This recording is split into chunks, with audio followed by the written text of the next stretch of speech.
나는 30년을 홀로 아들을 키웠다. 잠들기 전 내 어깨에 기대던 아들의 작은 숨결이 아직도 느껴진다. 그런 내가 믿었던 사람, 그의 어머니, 내 전 부인은 내 곁에 없었다. 그녀는 아들이 어렸을 때 떠났다. 이유는 여러 가지였겠지만 결국 남은 건 나 하나였다. 아들과 나 단둘이서 살아가야 했다. 처음엔 막막했다. 밥은 어떻게 해야 하나, 아플 땐 어떻게 해야 하나, 모든 게 서툴렀다. 하지만 아들을 보면 그냥 해야 했다. 포기할 수 없었다. 이 아이는 내가 지켜야 할 전부였으니까. 30년이라는 시간이 흘렀다. 아들은 내 등을 보며 자랐고 나는 아들의 웃음을 보며 버텼다. 함께 밥 먹고 함께 울고 함께 웃었다.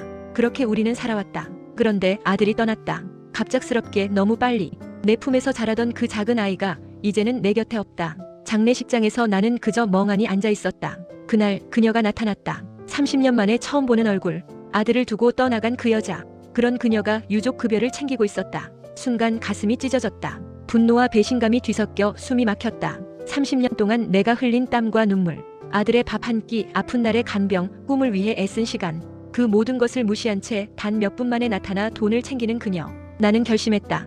이번에는 법으로 책임을 묻겠다. 30년간 단 한 푼도 양육비를 주지 않았던 사람, 이제라도 그 책임을 져야 한다고 생각했다. 법정은 냉정했다. 수많은 증거를 준비했다. 수첩에 기록한 양육 기록, 은행 거래 내역, 영수증, 30년간 내가 혼자 아들을 키웠다는 모든 증거. 친모는 변명했다. 그때는 상황이, 나도 힘들었다. 하지만 30년간 책임을 지지 않았다는 사실은 바뀌지 않았다. 결과가 나왔다. 법원은 미지급 양육비 7,700만 원을 그녀에게 지급하라고 판결했다.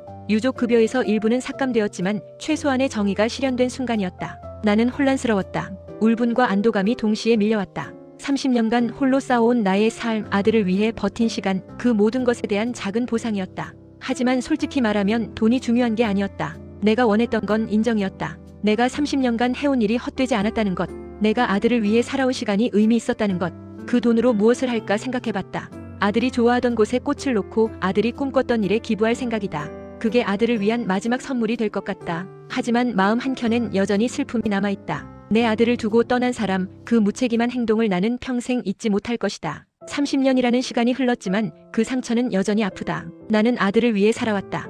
그가 남긴 미소와 꿈을 지키며 오늘도 조용히 그의 이름을 부른다. 아들아, 아빠는 내가 자랑스럽다. 아들이 남긴 시간들, 우리가 함께한 순간들, 그 모든 게 내 삶의 전부였다. 이제 나는 조용히 살아갈 것이다. 아들의 기억을 안고 하루하루를 살아갈 것이다. 그리고 언젠가 아들을 다시 만날 그날까지 나는 아들이 자랑스러운 아버지로 남고 싶다. 응원해주세요.